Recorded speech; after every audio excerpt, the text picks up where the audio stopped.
This episode contains graphic accounts of domestic and sexual violence against women in particular, and language that is not suitable for listeners under 18 years of age.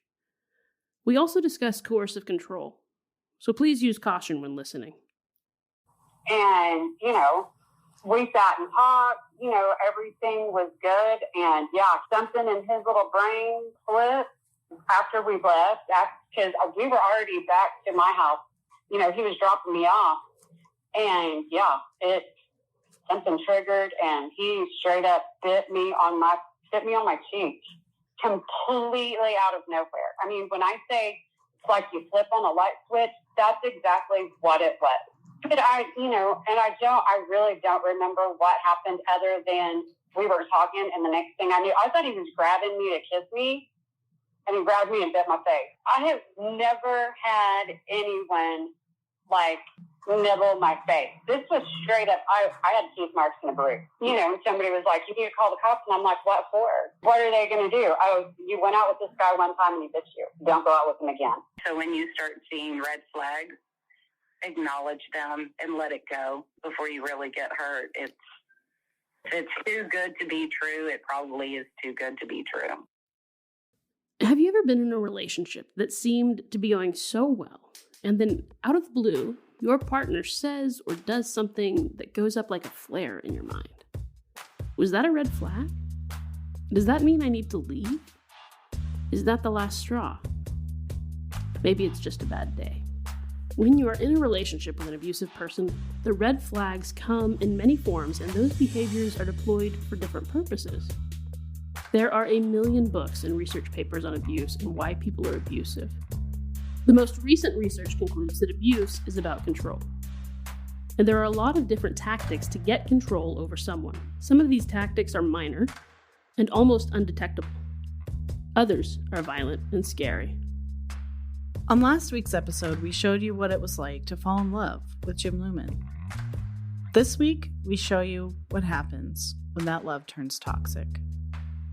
This is Panic Button, Operation Wildfire, and you're listening to episode 5, Bloody Red Flags. I'm Colleen McCarty. And I'm Leslie Briggs. If you're just getting started with us, we recommend you go back and start listening from episode 1.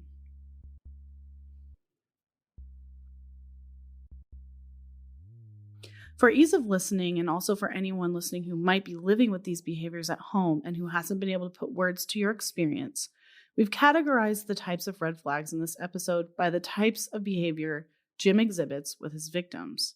The types of red flags are low empathy, dishonesty, coercive control, sexual violence, and physical violence.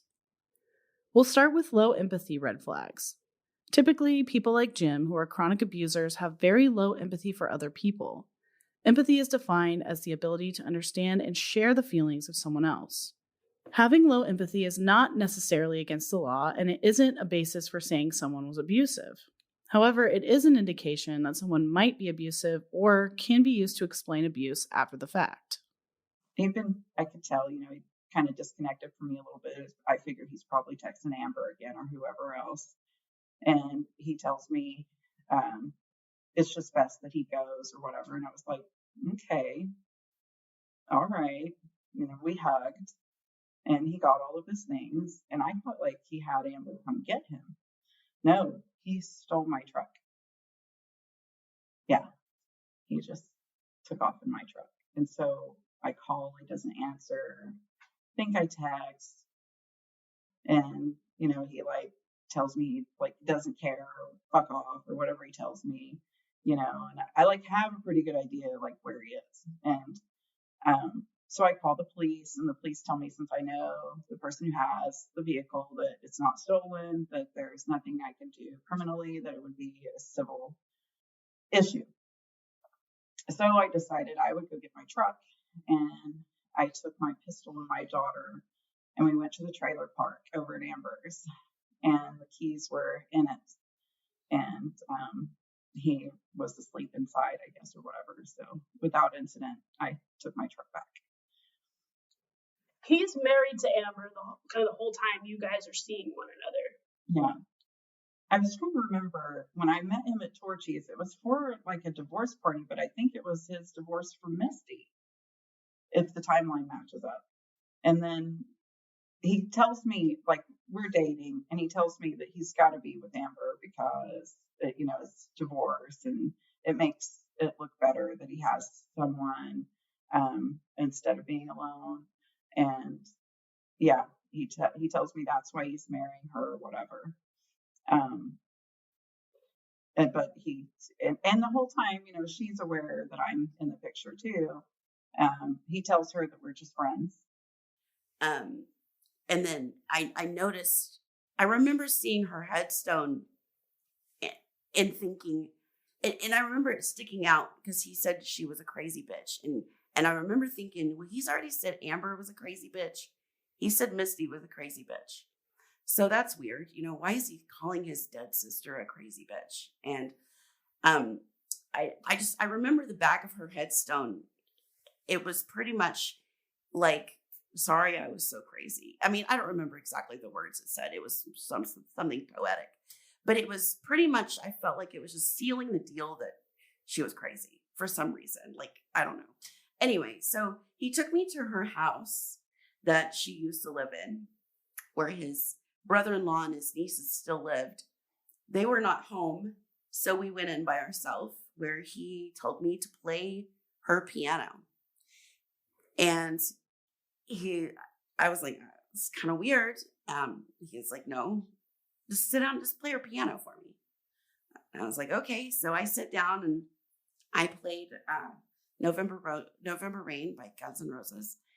And he stared at me the whole time. And then we went to Boston Pool Road again, went around a few more times, and it was getting dark, and I was really sad because I wanted to catch my mom's bedtime because, she had a bedtime. She was on hospice at the time. And he was really weird about like controlling my time. He wouldn't stop. He wanted to go around one more time. And I'm like, but I want to see my mom. And sure enough, when we got to my mom was asleep in her bed in the living room. And Jim Lumen walked up to my mom, who was laying there asleep, and he kissed her forehead. The next group of stories illustrates that Jim is generally dishonest. Some of these have to do with infidelity or cheating. Now, we know that there are folks out there who might be in an open relationship or a non-monogamous relationship, and that's not what we're talking about with this. What we're talking about is the way in which Jim will pit women against one another or use other relationships to make someone jealous. It's a classic abusive tactic. The first conversation I ever had with his girlfriend, Kristen, I had been on a first date with him, and we got back from our first date, and his girlfriend at the time, which I did not know she existed, I just found out that he had a girlfriend. Well, she was saying that she was his girlfriend, and she was asking me about my pumpkins, and she said, well, my boyfriend, Jimmy, likes your pumpkins. And I was like, he's my boyfriend, lady. And she's like, well, I'm going to block you. And then we stopped being friends for a while. Sometimes the dishonesty can be about something small, like lying about where you got your couch. There was a lot of little, fights trying to make me jealous with certain things. And it was interesting to me because when I first went to his place, I didn't think anything of it, but he would make comments like, the couch that was in his living room, he's like, well, that was here when I moved in. They couldn't move it out. That's why I have that couch. His bed was an air mattress. He didn't have a real bed. He had no real possessions.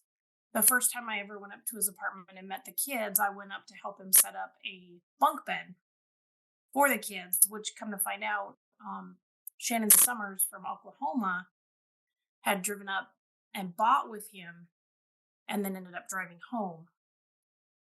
It's so twisted and tumultuous. Or lying about creating something that you clearly didn't create.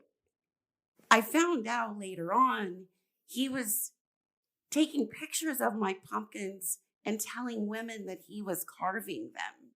Sometimes lying could seem like it's supposed to be a joke. So Leroy called me to tell me, And oh my God, it struck a nerve with me. Like, I don't know why, like, all of a sudden I'm just so mad that there's one more girl in the like picture, I guess. I get in my car and drive right over. And by this time, she's gone. Jim's passed out upstairs and the door's unlocked. I don't bother knocking. I'm like in some kind of autopilot craziness. And I go straight upstairs and there's a dildo on the floor that I step over. And what I'm there for is a t-shirt is a blouse that I had hung in his closet. And that blouse was not going to hang in that closet while another girl was in that house. That was like all that mattered to me is I needed that blouse. So I go up the stairs and step over his dildo, and he opens his eyes about this time to see me in his room, and he's like, "What? What are you doing?" I said, "Nice dildo." And I grabbed my shirt, and he was like, "Hell, what did he say? Could have been using that on Leroy or something like." Because he knew then that I knew he had a girl over. So he's trying to say it was like him and Leroy. Then there's big lying. Like creating fake people online. Remember Vicky Brochan, Jim's personal assistant from the last episode? Vicky Brochan, well, she's no longer with us. She's dead now. Vicky Brochan does not exist and never did exist. She was he had a picture of a mail order Russian bride that he used as her profile picture. He had maybe one or two other pictures of her that he used, and she had a LinkedIn page with thousands of followers. And I'm talking on Vicky's birthday, she would get so many birthday greetings from all these men, and she'd just be like, "Thank you." And turns out Vicky Brochan is Jim Lumen. Vicky Brochan was Jim Lumen posing to be a woman to make other women jealous of his beautiful assistant. He used her to triangulate. On her Facebook page, there's proof of, well, it's not proof. She's got posts. Well, I don't know. Vicky has posts of Jim taking her flying on his plane. She has posts of the Corvette that he bought her. She has posts of the little teacup chihuahua that he bought her, because he loves me. And so I'm sure Amber was seeing those and being really jealous because he didn't buy her a dog or a Corvette or an airplane. Anyway, Vicky Brochan was Jim Lumen. How did you guys find out that it was him? I found out it was him because I learned Google started to allow that feature where you could search for images. So I searched for the Russian mail order bride photo that he had as his profile picture. And it came up as Martina something. But then he had another LinkedIn page after Vicky died that was something Victoria Smithson. And he also used the same picture of Vicky Brochan he used those same pictures as well. And so LinkedIn kind of took both of those down for us. Thank goodness. You guys reached out to LinkedIn and said? We did reach out to LinkedIn. And I had a couple of friends that were reaching out to him and saying, "Hey, this is kind of confusing. This girl looks like this girl," just to kind of jab him. I had one of my piano movers would always do his kind of jab him a little bit. Other big lying examples are saying you have a certification for a professional occupation. Yeah, so did he actually say to you, "I am a licensed attorney"? What? Okay, I don't know if he ever said those words to me. But I will tell you that he never corrected me. He, at one point when we very first started talking, we were supposed to spend the weekend together and he had to cancel. He had to go back to Oklahoma. And the reason he gave me was because his niece had been picked up for fighting and he had to go defend her and get her out of jail. When he was on the phone talking to clients, there was one incident in particular when we were in Omaha and he was laying on the bed naked and talking to a client, and he got off the phone and I said, I wonder if she has any idea that her lawyer is laying on the bed naked talking to her. And he just chuckled. So I don't know that he ever came out and said it. I know his Plenty of Fish profile used to say that his job was legal. It didn't say lawyer. But I was never corrected. I was never told, no, I'm just this or just that. He told me multiple times he didn't take the Iowa bar. Can't remember what the rationale for that was. For the record, Jim is not an attorney, has never been an attorney, has never been to law school, and has never taken a bar exam anywhere that we could find. He is not certified to practice law in any state. I just want to chime in and say that bar associations in the states where he's operating should care about the things that he's doing. Because in Oklahoma, we may have paralegals, but we actually don't have a requirement for a certification for a paralegal. You can go and you can get like an associate's and that can like help you get a job, but we don't have anybody overseeing those people other than the lawyers. And that leaves open this unregulated territory for someone like Jim to call himself a, quote, legal consultant and do whatever it is that he's doing in the personal injury game. You know, when I tried to call him recently to get his interview and his version of these events, this is what his voicemail says. I'm not really able to get to the phone right now, either with clients on the other line or possibly in court. If you will, please leave your name, number, and a message, and I'll return the call as soon as possible. At the tone, please record your message. When you've finished recording, you may hang up or press 1 for more options. Hi, Jim. It's Leslie over at Oklahoma Appleseed. I was just trying to give you a follow-up to see if you had, wanted to still kind of give us your side of the story. You can call me back anytime today. This is my direct line, so you can catch me here. Thank you. So I just want to say, I think that bar associations should care about regulating the non-lawyer legal space and take steps to ensure that people who are engaging in paralegal type activities or, quote, legal consulting type activities either have some kind of like certification requirement or an oversight requirement that can be tracked and controlled by the bar. Yes, because like we've found as we researched all of this is sort of falls into a gray space. Like he could easily say he's not doing unauthorized practice of law. And I don't think other attorneys or judges or people affiliated with the Oklahoma bar or the Iowa bar would be comfortable with the gray space that this person is operating in, especially when they let people believe that they are a practicing attorney and don't correct that. Even more big lies would have to do with money. I was cashing the checks. Like, I was working the cases with him. I watched him on the phone with insurance companies. Like, I had no reason to think he wasn't. We were pulling in $30,000 a month. So I'm like, why would I even question that? Or whether or not you have a criminal history. But he had explained it away, and his son had explained it away, and my understanding, and he'd even shown me a court document that he had told his ex-wife, Heather, to go fuck herself.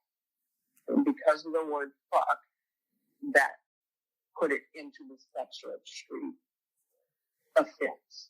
And you spoke to his son about that as well? I believe he told me that it was because he had said that to Heather. How did you get involved? Tell me about that conversation. Like, why did he tell you, like, hey, I'm going to have my son vouch for me? Like, you can talk to him about it? Or, like, how did that come about? I really don't remember if I had brought it up. I'm sure it was probably me saying something. But, like I said, he showed me a court document that stated that's what it was. So I was like, oh, okay, well, I can overlook that because who doesn't say that? Or even how many people the abuser is seeing at once. But if you think about it, he's always probably got 3 of us. He talks about the triangulation.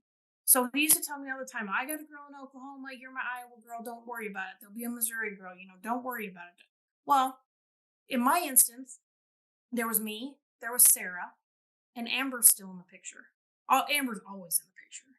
Well, look, unless there are criminal implications to the lies, lying in and of itself isn't usually a crime. It's another indicator that you might be dealing with someone who is abusive.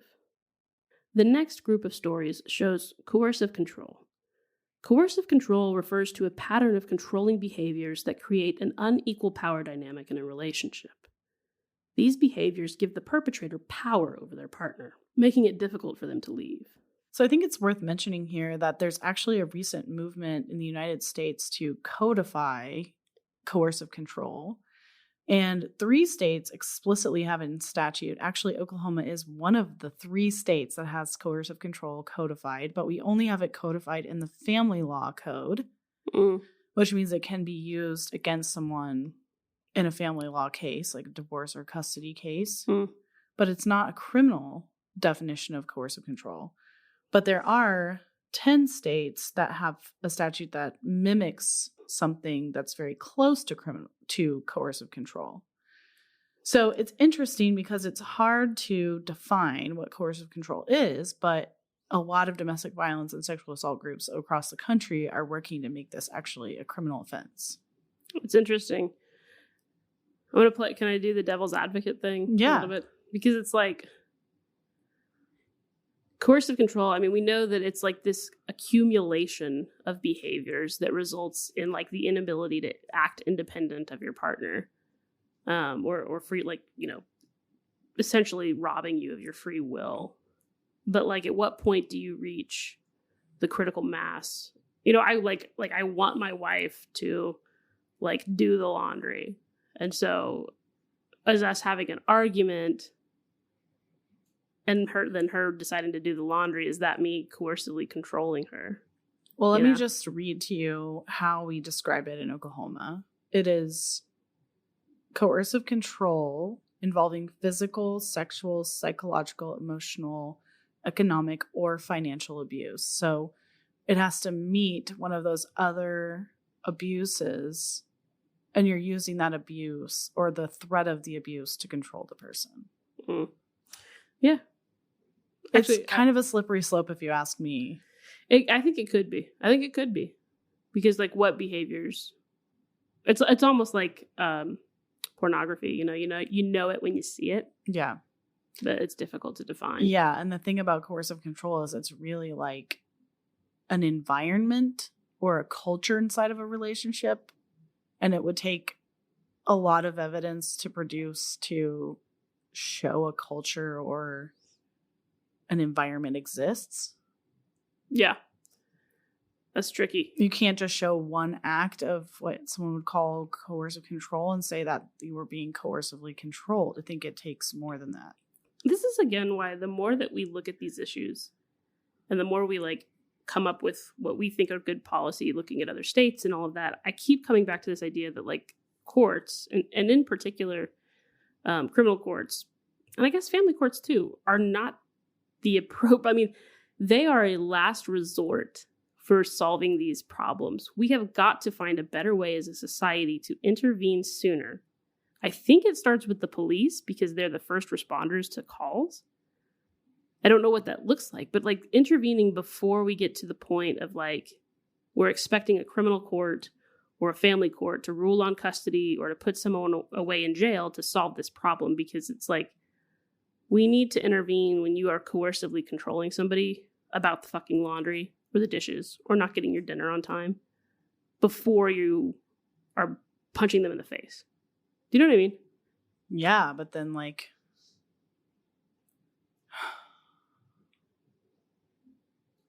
I don't know. It's so hard. Like, what even is the intervention that we're asking people to do? Is it just like separate you? Yeah, no, I mean, toxic masculinity strikes again. It's like, stop being a toxically masculine person who can only his only emotion is anger. Yeah. I mean, that goes to such deep roots of like how we raise boys and how we don't allow boys to have feelings and Yeah. so many things that I'm not qualified to comment on, frankly. Honestly, truly. We're going to have an experts episode this season that's going to be really good. Yeah. And I think some of those folks will have ideas about this. Samesies. Okay. Okay. Coercive control can be seemingly small. There was only, the only problem that we had was there was a time that he wanted to go get something to eat, and I said, let me put some makeup on, and he got mad at me for wanting to put makeup on, and he ended up leaving without me. And got kind of crappy with him. And so he said, go milk that cow. And I was like, no, I'm not going to go milk that cow. And he took my phone from me and he said, go milk the cow. And so, like, you know, I grew up with a big sister and like cousins that teased me. So it was making me laugh. And I don't mind people teasing me. And he, looking back, it was the first time he took my phone from me, and I was forced to do something to get my phone back, kind of thing. And that happened later on, but it was a lot more serious. I can remember one time we were going out of town, and I said, I need to stop at Walgreens and get some makeup because I'm running low, and I didn't grab it before I came to get you, so we'll just stop. And he's like, you don't need makeup. We're not stopping. I laughed. Like, I didn't understand, you know? So it was this constant, just mind games, not allowed to talk to my family. He would tell me if I could go out and have a cigarette or not.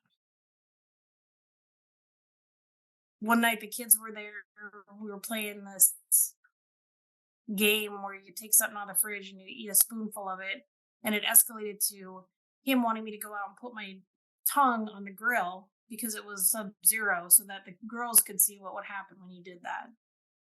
And then when he got pissed at me because I wouldn't do it, then that became a big deal after the kids went to bed.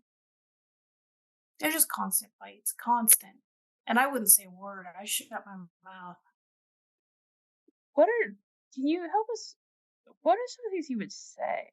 Like taking the grill example, like how does he turn that into a fight? You know what I mean? Like, can you tell me what he's saying? Or do you remember, or is that something maybe that your brain is blocked out? I would understand if so, but yeah. I remember that clear as day because that happened and I was in tears standing in the kitchen at the sink, and he walked up behind me and got as close as he could, like a sandwich, grabbed a hold of me by the hips, put his fucking mouth in my ear, and he says, I don't know why you have to be such a fucking cunt all the time. This type of control can be used to make you leave places or interrupt plans. He was actually going through my phone, and I didn't know he was going through my phone. And he was using his phone to go through my Facebook. And I had an April Fool's post from years ago with my friend Troy, who was a gay man that worked at Sade Music with me. And we pretended like we went to Vegas and got married. And we clearly didn't get married. He's a gay man. I'm a straight woman. And Jim found this out, and it got his retroactive jealousy enraged, which he said he got on this long spiel about how he's got serious issues with retroactive jealousy. And we ended up leaving Branson because he was mad about Troy, my ex-husband that I was never married to. But on our way home, we were going to go our separate ways. The date was going to be over. He decided, on the way home, he started apologizing. That's when he started explaining his retroactive jealousy.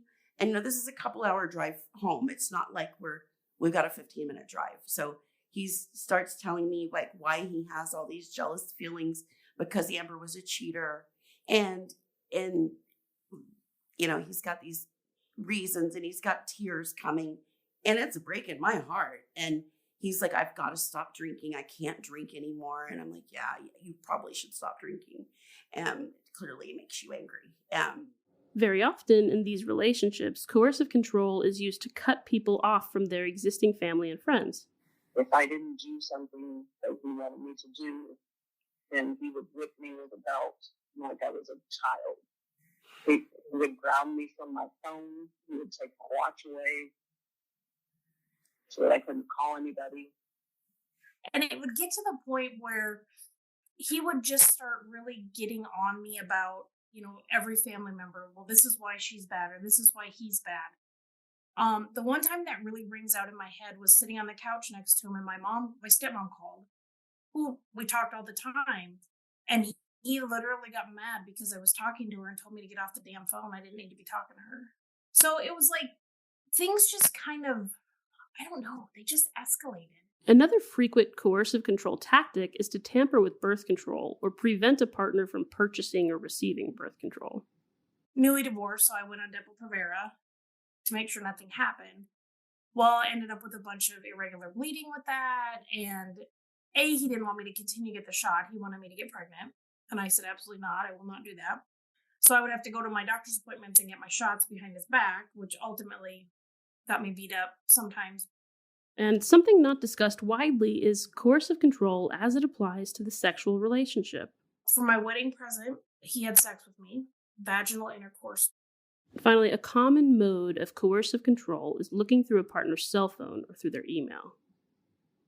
Friday night, he stayed up all night working files for his clients. He wanted my phone so he could do 2 different phones. Well, couldn't find out he wanted my phone to look through it. So when I wake up Friday, he's pissed at me because he found a text message that I sent to one of my friends in August about the guy I was actually seeing when I met him, stating that I had taken him home from the fair, and then it took me so long to come back because I wanted to get a little deep. He ended up throwing the phone at me, threw his ring at me, shoved my face in the door, and left. Come to find out, he spent that night with Tisha, which is another ex from up in Hubbard. So the next group of behaviors that we're going to be talking about is sexual violence. I think if you are easily triggered or you've been through some stuff, it might be in your best interest to skip forward through the episode. But sexual violence is incredibly prevalent in abusive relationships and frequently underreported. After all, spousal rape was actually legal in Oklahoma until the late 1990s. That's fucked up. A faux show. It can frequently start with pushing obvious boundaries or not taking no for an answer. It was very much into like the Dom said culture. And sorry, the what side culture? The Dom. Yeah. And Marcy, at any point when if you're not comfortable talking to me about anything, you just say like, well, I'm not going to talk about that. So like that you have free reign to tell me you're not going to answer any of my questions, okay? But had you ever experienced anything like that before, like with any of your other sexual partners? No. Absolutely not. Were you worried about it, nervous about it, excited about something new?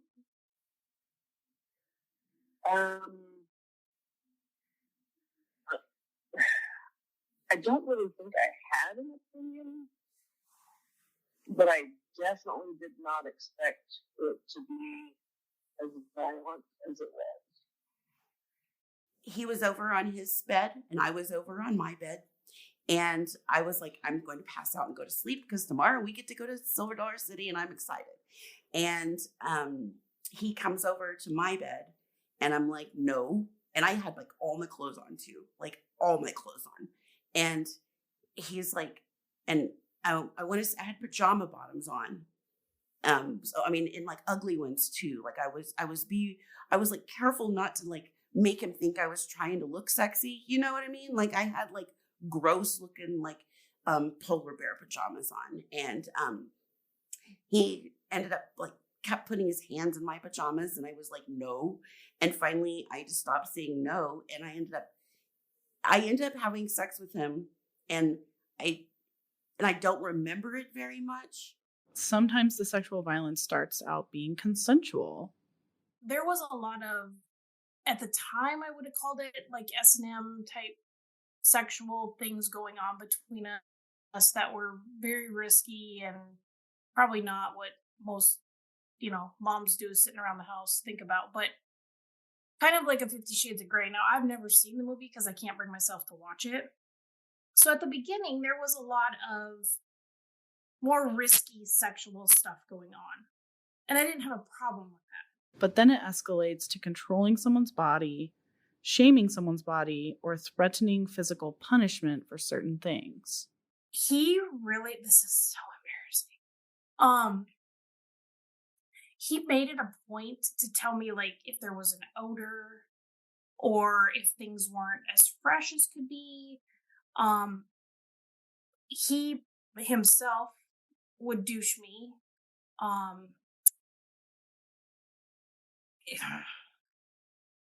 Use all kinds of different things. And then it got to the point where he'd tell me that I wasn't tight enough and I needed to use this certain thing. So he'd douche me with that. And like stuff like that where, at first he couldn't get enough.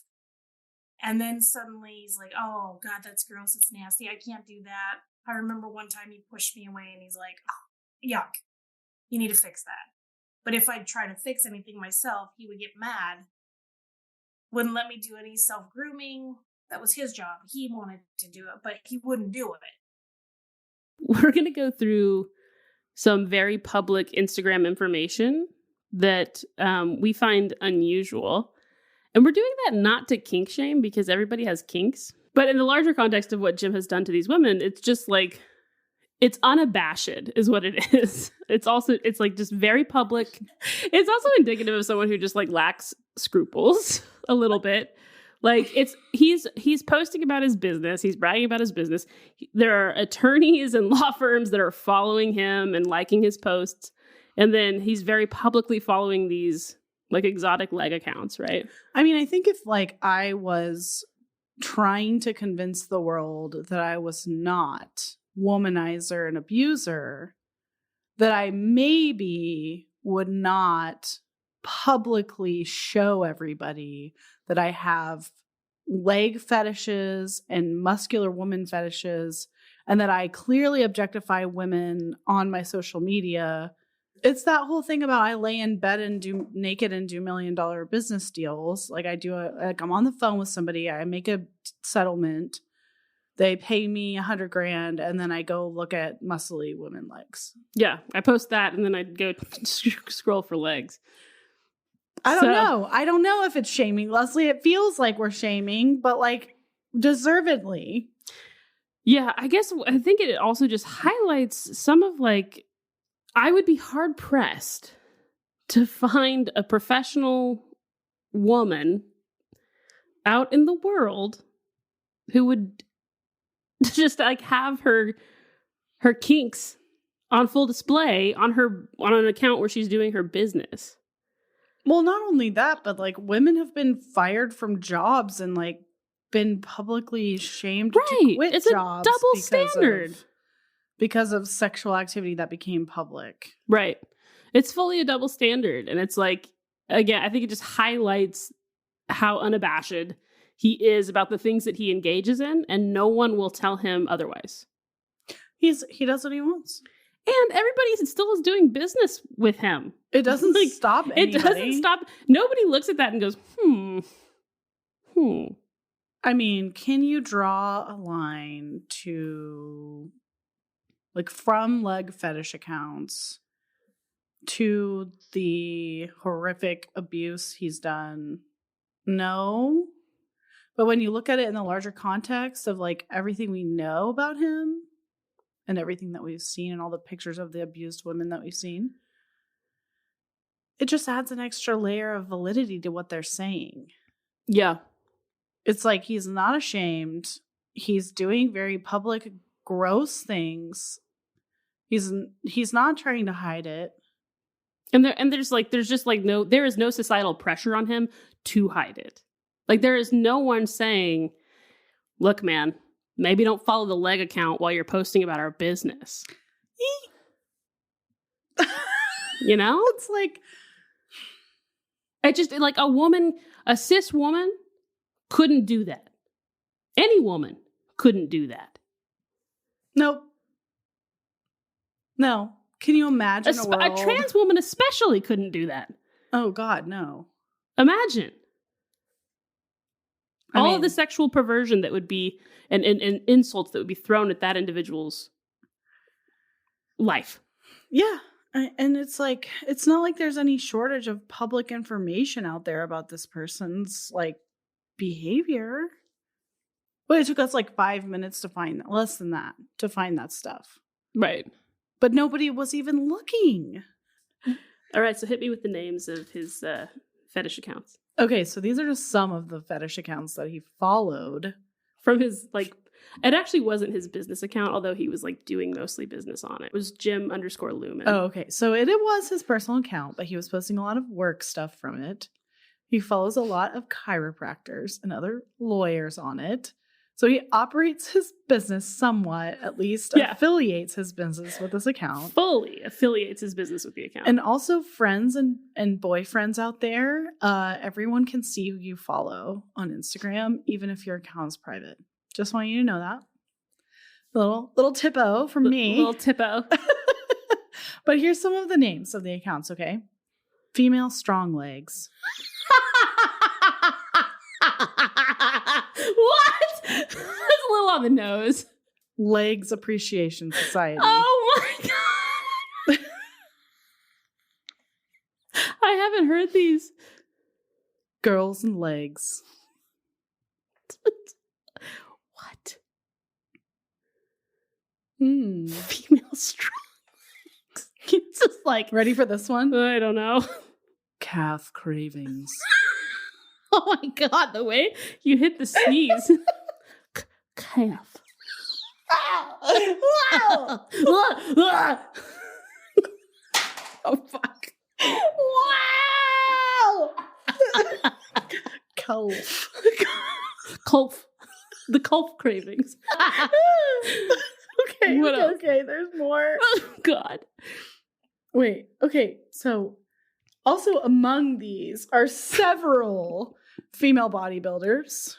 Okay. So, okay, you're into lifting heavy things. That's cool, but most of them are naked. Oh. Naked lifting.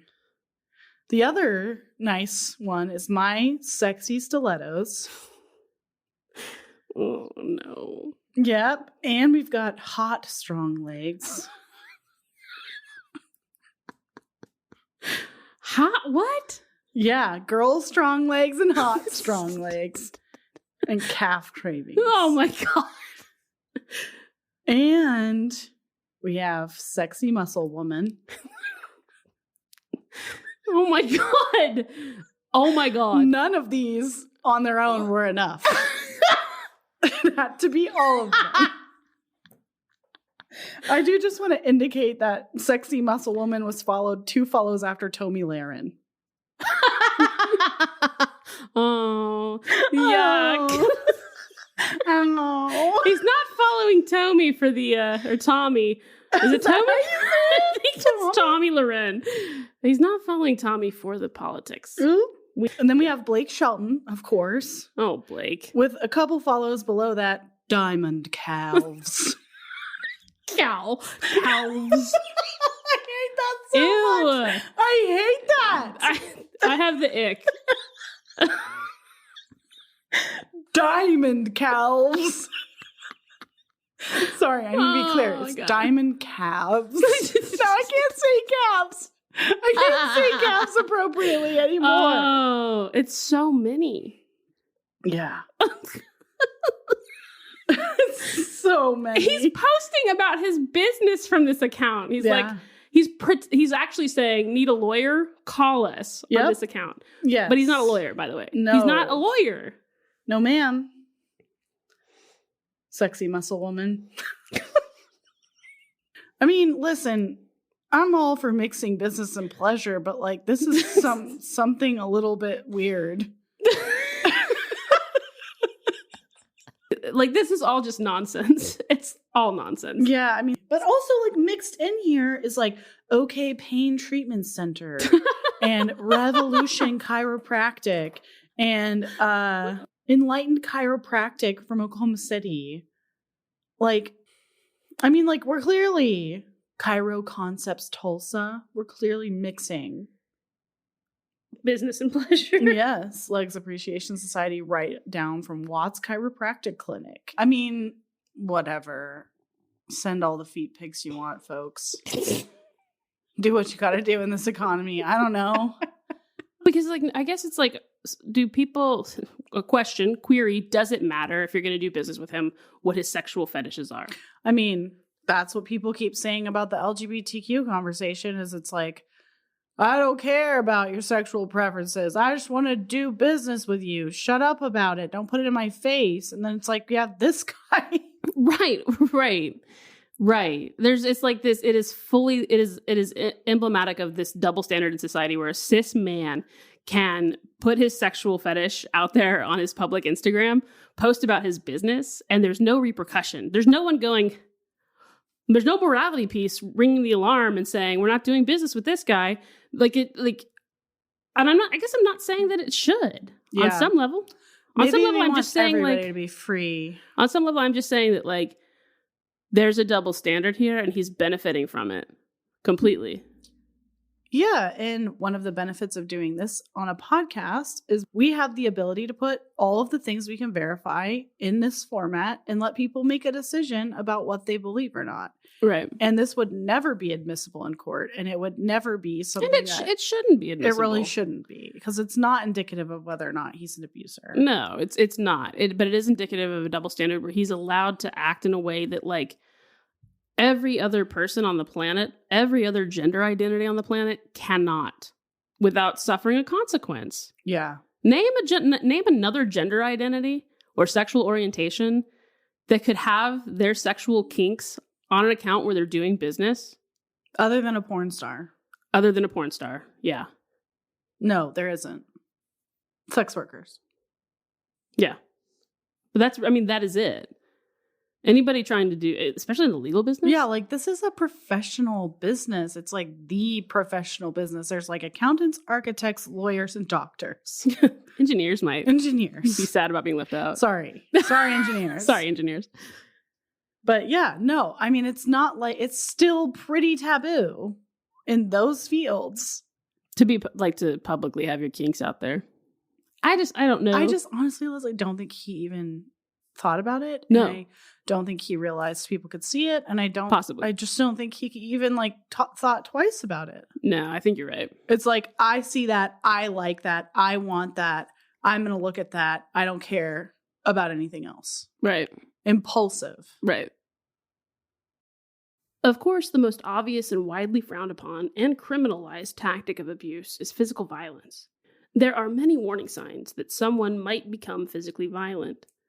Jim, in particular, uses play violence, like small hits or slaps, at first to get his victims more comfortable with physical pain being part of their relationship. So he was living at the Sepulpa house and Donna's house at the time, and we end up downtown Tulsa. We go to the Max and have really a fun time and play video games and stuff like that. And then we went to the Center of the Universe and we're checking it out. I think he'd been there before. I've been there before, so no big deal. And he was like, hold on. And he takes his iPhone, he sets it over on the side of the thing, does the record. And then he like does this, I can't remember really the words that were said about, being married. Now that we're married or whatever. And then we kiss. And then right after we kiss, he slaps me in the face. Not like, I fall down slap, but a slap in the face. And like, he laughs. And that's all recorded by him. Often Jim will introduce a small act of violence into the relationship to test waters for what's to come. It all started out before the bed part, before we even went to dinner. I had been alone in this hotel room with him for not very long at all. I walk by him. I got hit by his belt in the butt as I'm walking to the bathroom. I got to the bathroom and I just started crying. And because I've never been hit like that by, my parents. I feel like I got spanked like twice my whole life, and I probably earned it, but never with a belt. I was never, I'd never been hit with a belt, and it just made me cry. And I remember coming out of the bathroom trying to hide the fact that I was crying, and he was like, "Oh my God, don't be a crazy bitch. Please don't be a crazy bitch." And I was just like, "Oh, I'm not a crazy bitch. I promise." And I was just like, I promise I'm not a crazy bitch, and I didn't want to be what he was saying I was, and that was the first thing. That was the first time he hurt me. And it was within minutes of actually being in Branson. He played it off as being playful. It did not feel playful because it hurt. And he basically was making me feel crazy for crying when he was just playing with me.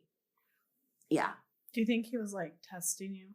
I do think he was testing me. I think he was trying to see if what I would put up with, honestly, to see. And I went to my car. And I sat in my car by myself, and I want to say I smoked some weed because I was like freaking, like, I need to figure out how to leave this guy here and leave. And I went, and then he ended up coming to my car, begged me to come back inside, where we actually went to dinner and drank, and then he pouted the whole dinner. Dinner was awful.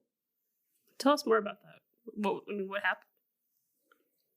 happened? We were at dinner, in which the dinner, we just walked to dinner because it was right by where our cheap ass little Outback hotel was, like, that he got with his mom's credit card, by the way, or I'm sorry, his mom's debit card. So red flag number 12, we ended up eating, and the whole time at dinner, he wouldn't speak. He was pouting,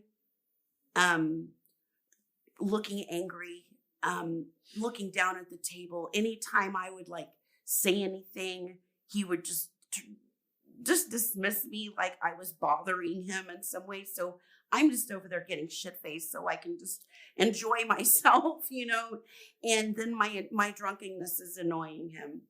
And I think, looking back, I think he was arguing with Amber, or maybe Kristen. Okay, Kristen, I later found out that him and Kristen were supposed to go out of town that weekend. Kristen and Jim were supposed to be on a trip to Eureka Springs together that weekend. She rented a car and everything. He took me to Branson. Last week, you heard that there's a lot of driving in these relationships. Some of the most frightening acts of violence have happened in the victims' cars. What was it that caused me to slam on the brakes? Something I blocked it out, I guess. He did something, and it caused me to slam on the brakes so hard, and I took the side of the road. And he was so mad about that. He punched my windshield. And when I talked to one of the other victims, by two different victims, I was told that like he punched them in the face while they were driving. And whenever I look back, I'm like, he punched the windshield instead of my face, probably. I mean, like, looking back, it makes me think that's probably what his mindset was. Just guessing. It's already cracked, and then when he punched it, it's spider cracked. And then in another car, when we were on Prue Road, he busted a windshield, and that one wasn't cracked already.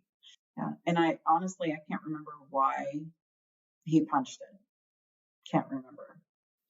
But like at the time, I was like, I'd like to tell him to get out of the car, but I was a little scared to do that, so I just drove, and I can't even remember like the points after that. So we're in his mom's car, and I'm driving his mom's car, and he's got his gun. He says, let's stop. And he takes this coffee cup. It's like metal or whatever. And he takes it out into the road and he shoots at it and misses a few times and then hits it and brings it back in and shuts the door. And then, if I remember right, that's like right when he grabs the gun and puts it under, like he's in the passenger seat, I'm in the driver's seat, and he puts it under my chin and he asks me, what do I live for? And I'm just like not sure what to say, like what's the right answer? And he says something like, I just want you to know how it feels to be me. So much, well, he wanted me to know what it was like, all the pressures of being him. And then obviously he didn't pull the trigger. And we drove back into town and went to his mother's. And actually, I think I got him to calm down by telling him like I would go get breakfast for him at the restaurant in town. And he was fine with that. So I dropped him off, went and got breakfast, and then I came back and he was in an argument with his mother and throwing stuff in the house, and even like threw a vacuum, and then it turned on, and it was like I was sitting there and I was like, why am I here right now? And the door was right beside me, so I left. Especially with the prevalence of firearms in Oklahoma, many threats of violence in abusive relationships involve guns. When he went to sleep early and his phone was getting those previews at the top from some other girl, and I was like, what? And I got curious, took his phone to the bathroom and just read everything. And then I knew he was playing so many women at once. And I was pretty shocked. He woke up to see me with his phone. He was like, really? And absolutely just upset, and told me, sit over here, and then he pushed me up against the wall and had me by the throat, spit in my face. And I said, I can't believe you just spit in my face. Like, I was freaking out. And we were probably like, the wall next to us was the front desk. So I think that saved me.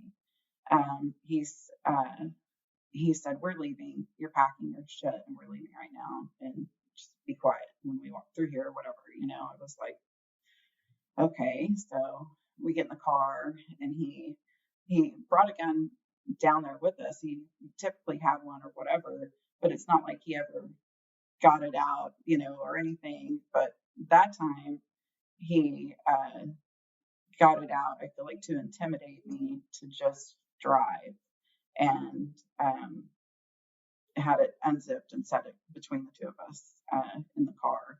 And I'm pretty sure he took my phone, and I wasn't to contact anybody or whatever. I was just supposed to just drop him off, and I did. And I don't know what happened after that. Obviously I saw him again. Oftentimes alcohol is involved.